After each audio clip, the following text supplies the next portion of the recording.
नोटबंदी को लेकर प्रधानमंत्री मोदी पर बरसे राहुल गांधी। पीएम को बताया होममेड अर्थशास्त्री। कहा, नोटबंदी ने तोड़ी अर्थव्यवस्था की रीढ़ की हड्डी। सपा में बचे घमासान के बीच कार्यकर्ताओं से मुलायम का वादा। कहा, जब 2 साल के थे अखिलेश तब बनी थी सपा। ना सिंबल बदलेगा, ना टूटने देंगे पार्टी। बठिंडा में जनता दरबार में सीएम प्रकाश सिंह बादल पर फेंका गया जूता। पुलिस ने आरोपी गुरबख्श सिंह को लिया हिरासत में। सहारा बिरला डायरी केस में पीएम मोदी को राहत। सुप्रीम कोर्ट ने याचिका की खारिज। प्रशांत भूषण ने दायर की थी याचिका। और विधानसभा चुनाव से पहले चुनावी पार्टियों को सुप्रीम कोर्ट से राहत। दान पर आयकर छूट को चुनौती देने वाली याचिका खारिज। कहा, संविधान का उल्लंघन नहीं करती।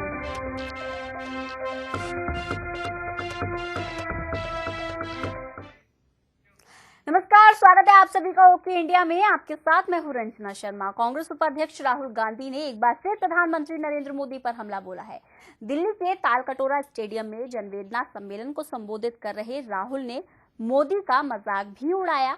मोदी पर निशाना साधते हुए राहुल गांधी ने कहा कि पीएम को पद्मासन भी करना नहीं आता और मोदी जी योग की बात करते हैं।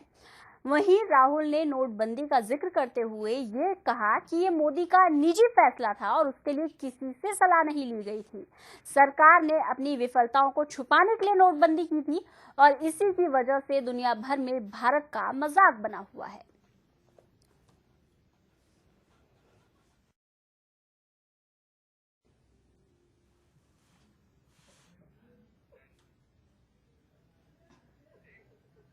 वहीं पंजाब के मुख्यमंत्री प्रकाश सिंह बादल पर उन्हीं की चुनावी क्षेत्र में यानी लंबी में उन पर एक शख्स ने जूता फेंक दिया।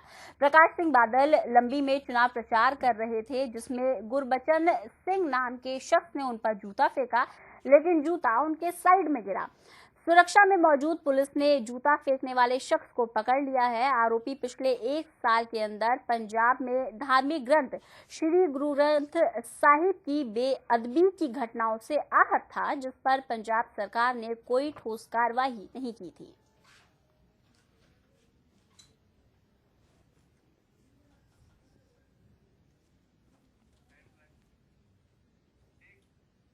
और अब बात सपा में मच रहे घमासान की। समाजवादी पार्टी में चल रही वर्चस्व की लड़ाई के चलते गठबंधन की घोषणा में देरी हो रही है। एक तरफ जहां अखिलेश कांग्रेस के साथ गठबंधन करना चाहते हैं, तो वहीं मुलायम सिंह यादव को इस फैसले से ऐतराज है। लेकिन अब लगता है कि यूपी चुनाव से पहले कांग्रेस जल्द ही समाजवादी पार्टी के साथ गठबंधन कर सकती है। इसको लेकर राहुल गांधी ने दिल्ली में यूपी के कांग्रेसी नेताओं की मीटिंग भी बुलाई है। बताया जा रहा है कि इस हफ्ते के खत्म होने तक दोनों पार्टियां साथ में इलेक्शन कैंपेन शुरू कर सकती हैं। सूत्रों की माने तो कैंपेन में अखिलेश यादव और डिंपल यादव साथ होंगे, साथ ही साथ राहुल गांधी और प्रियंका गांधी भी शामिल होंगे। बताया जा रहा है कि यूपी की 403 विधानसभा सीटों में से कांग्रेस ने गठबंधन की सूरत में 105 सीटों पर दावेदारी जताई, लेकिन अभी 90 सीटों पर ही बात बनी है। हालांकि इसकी अभी कोई औपचारिक पुष्टि नहीं हुई है। सूत्रों के हवाले से सारी खबर आ रही है।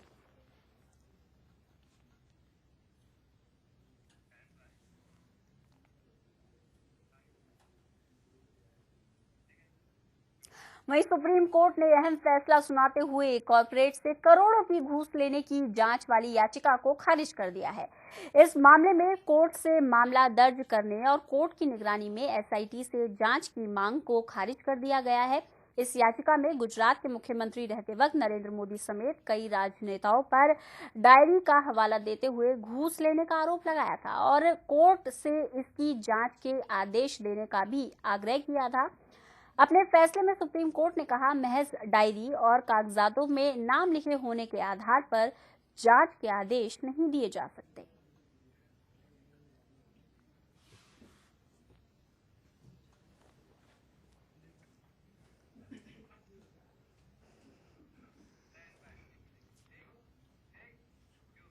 वहीं सुप्रीम कोर्ट ने सियासी पार्टियों को दिए जाने वाले दान पर आयकर छूट को चुनौती देने वाली याचिका को भी खारिज कर दिया है। कोर्ट ने कहा है कि ये किसी भी संविधान का उल्लंघन नहीं करता।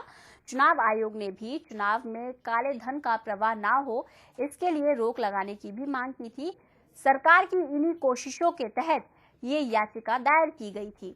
वहीं आग्रह ये किया गया था कि अगर कोई गुप्त दान करता है तो उस पर आयकर लगाया जाए, यानी कि टैक्स लगाया जाए, ताकि राजनीतिक पार्टियों को जो काला धन आता है उस पर रोक लगाई जा सके। लेकिन अब सुप्रीम कोर्ट ने उस याचिका को खारिज कर दिया है और कहा कि इस तरीके का दान किसी भी संविधान का उल्लंघन नहीं करता।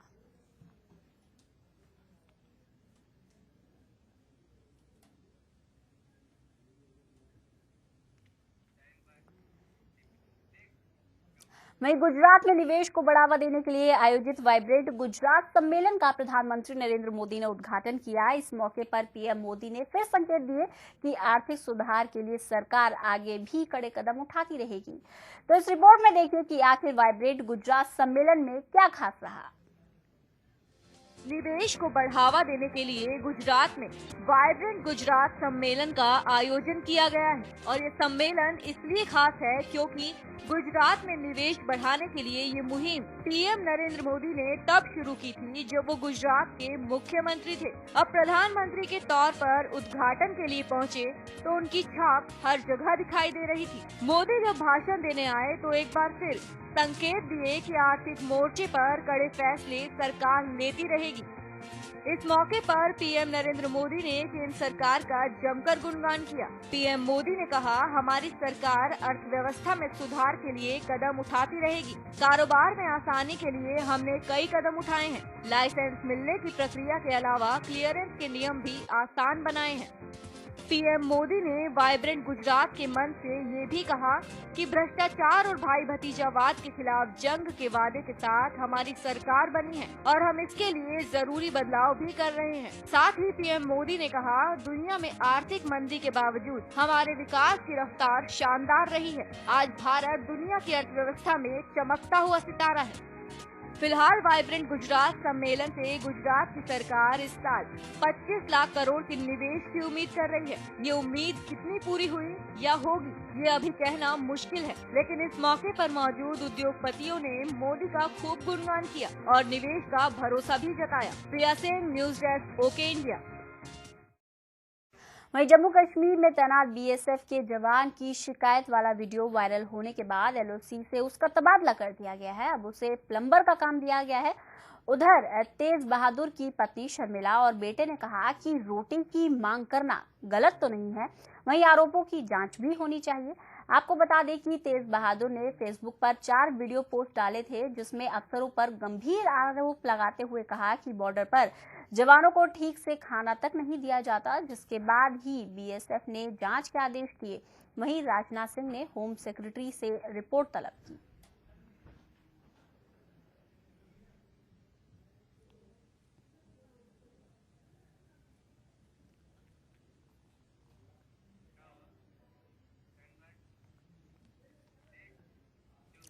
वहीं कश्मीर में आतंकवादियों का एक नया वीडियो सामने आया है, जिसमें 2 आतंकी संगठन के आतंकी दिख रहे। वीडियो में लगातार लश्कर तैयबा और हिजबुल मुजाहिदीन को आगे बढ़ाते हुए नजर आ रहे हैं। ये ऐसी 2 अज्ञात जगहों पर बातचीत कर रहे हैं। वहीं बातचीत में आतंकी कश्मीरी भाषा में बोलते हुए नजर आ रहे हैं।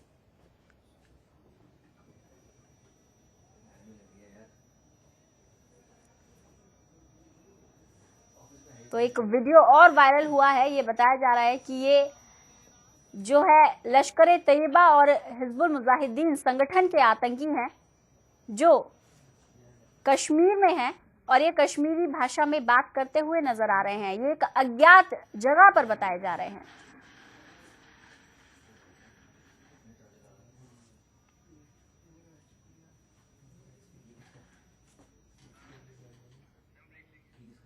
यूपी के आगरा में केंद्रीय मंत्री जेपी नड्डा एक कार्यक्रम में शिरकत करने पहुंचे और इस दौरान एक हादसा भी हो गया, जिसमें केंद्रीय मंत्री जेपी नड्डा बाल बाल बच गए। दरअसल जब जेपी नड्डा कार्यक्रम को संबोधित करने के बाद स्टेज से उतर रहे थे, तभी बीजेपी कार्यकर्ताओं में फोटो खिंचवाने की होड़ लग गई।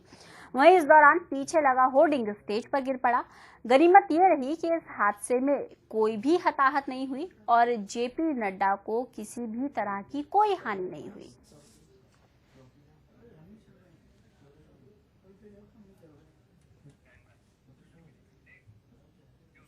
वहीं यूपी में बीजेपी के कार्यकर्ता और नेता खुलेआम आचार संहिता की धज्जियां उड़ा रहे हैं। मऊ में बीजेपी ने स्वाभिमान सम्मेलन में नेताओं और कार्यकर्ताओं में अपना नाम स्टेज पर बुलवाने की होड़ लग गई और ये होड़ इतनी आगे बढ़ी कि नेताओं ने अपना नाम बुलवाने के लिए 100 रुपए, 200 रुपए और 500 रुपए तक दिए।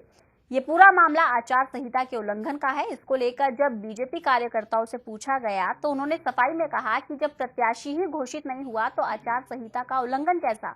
जब प्रत्याशी घोषित हो जाएगा तब आचार संहिता का पालन किया जाएगा।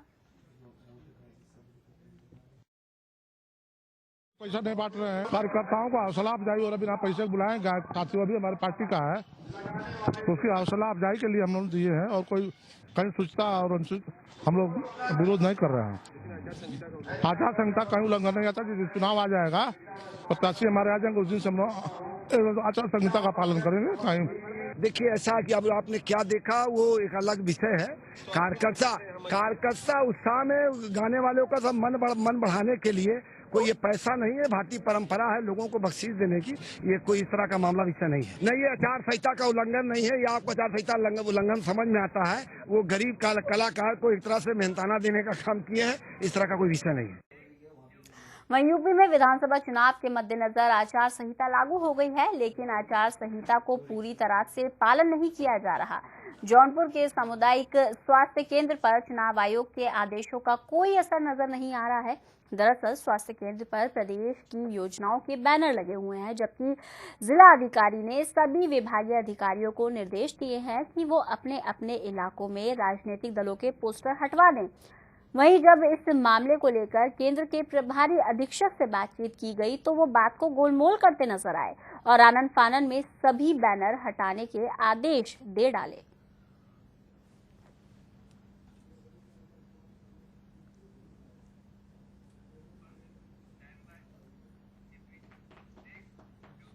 वहीं विधानसभा चुनाव की घोषणा के बाद आचार संहिता लगते ही प्रशासन सक्रिय हो गया है और इसी को लेकर हर जगह चेकिंग का सिलसिला भी लगातार जारी है। चेकिंग के दौरान कई जगहों से पैसों की बड़ी खेप बरामद हुई है। यूपी के फर्रुखाबाद में भी चेकिंग के दौरान पुलिस को एक गाड़ी से 8 लाख रुपए मिले। वहीं ये पूरी रकम 100 के नोटों की गड्डियों में मिली। पुलिस ने पैसों के साथ 2 आरोपियों को भी हिरासत में लिया है। आरोपी इतने पैसे लेकर कहां और किस लिए जा रहे थे, इसका अभी तक पता नहीं चल पाया है। फिलहाल पुलिस ने आयकर विभाग को मामले से अवगत करवा दिया है। आज कोतवाली फर्रुखाबाद में जो पांचाल घाट क्षेत्र है वहां पर जो है एक व्यक्ति से 8 लाख रुपए जो है बरामद किए गए। चेकिंग के दौरान जैसे ही 8 लाख रुपए बरामद हुई, इसकी सूचना इनकम टैक्स के अधिकारियों को दे दी गई है। उनके द्वारा इसका परीक्षण किया जा रहा है और जो परीक्षण के बाद जो भी रिपोर्ट जैसी मिलेगी उनकी जांच के उपरांत हम उस हिसाब से वैधानिक कार्रवाई करेंगे। वहीं यूपी में आचार संहिता लागू होने के बाद पुलिस ने चेकिंग अभियान भी तेज कर दिया है। झांसी में चेकिंग अभियान के दौरान 2 अलग अलग इलाकों में वाहनों से करीब 8 लाख रुपए की नकदी बरामद हुई है। वहीं पुलिस ने 8 लोगों को भी हिरासत में ले लिया है। दरअसल पुलिस को वाहन चेकिंग के दौरान कुछ गाड़ियों पर शक हुआ, जिसके बाद तलाशी में गाड़ी से कैश बरामद हुआ। फिलहाल हिरासत में लिए लोगों से पूछताछ की जा रही है।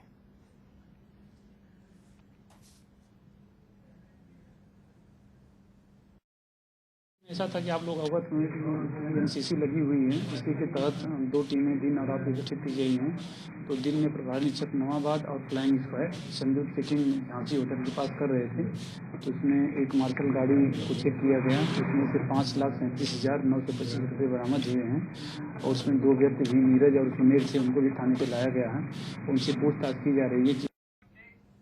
वहीं यूपी के जौनपुर में पुलिस ने वाहन चेकिंग के दौरान एक कार से 5 लाख रुपए बरामद किए। नगर कोतवाली क्षेत्र के नईगंज तिराहे पर एसपी सिटी के नेतृत्व में वाहन चेकिंग अभियान चल रहा था। इसी दौरान एक ऑल्टो कार से 5 लाख रुपए बरामद किए गए। फिलहाल पुलिस आरोपी कार चालक को गिरफ्तार कर आगे की जांच में जुट गई है।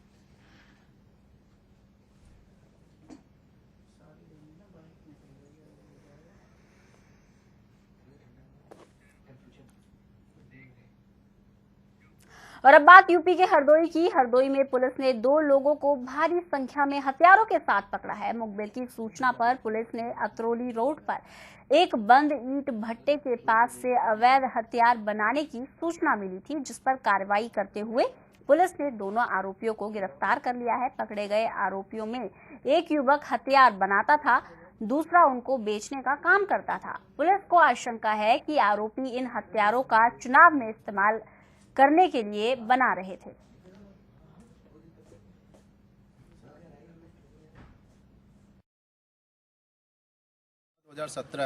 में माननीय चुनाव आयोग के निर्देश पे अपराधियों के खिलाफ जो कार्रवाई चल रही है, उसी के तहत आज थाना संडीला पुलिस ने एक अच्छा गुडवर्क किया है, जिसमें 2 शातिर अपराधियों को गिरफ्तार किया है जो अवैध रूप से तमंचा बनाने और बेचने का काम करते थे। उनके पास से 9 बने हुए तमंचे, साथ ही साथ भारी मात्रा में अर्धनिर्मित और उसको बनाने के उपकरण, मशीन ये बरामद किए गए हैं। अब ये कहाँ बेचते थे, कैसे इसका कहाँ सप्लाई करते थे, ये पूरी उसकी जानकारी की जा रही है और जो इससे संलिप्त रहे होंगे उनके विरुद्ध भी कार्रवाई की है। वहीं यूपी के बहराइच में पुलिस अधीक्षक की टीम ने घाघरा नदी के माझा गांव में 2 आरोपियों के पास से गैर कानूनी तरीके से हथियार बनाने का सामान बरामद किया है, जिसमें 1 देसी बंदूक, 3 देसी कट्टे और कई हथियार बरामद किए हैं। पुलिस को आशंका है कि ये हथियार चुनावों में सप्लाई होने के लिए बनाए जा रहे थे। फिलहाल पुलिस मामले की जांच में जुटी है।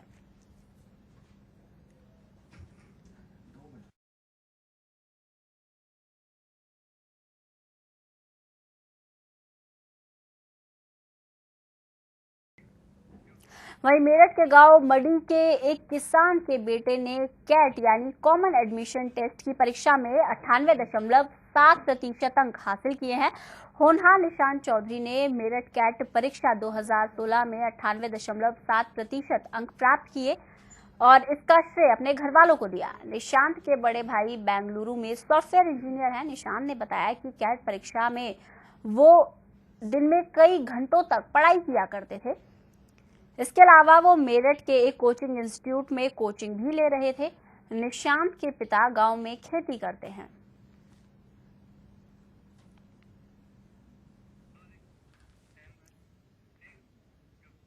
खबरों में मेरे साथ फिलहाल इतना ही। दीजिए मुझे इजाजत, लेकिन तमाम बड़ी खबरों के लिए आप देखते रहिए ओके इंडिया, आपका नजरिया, आपकी खबर। नमस्कार।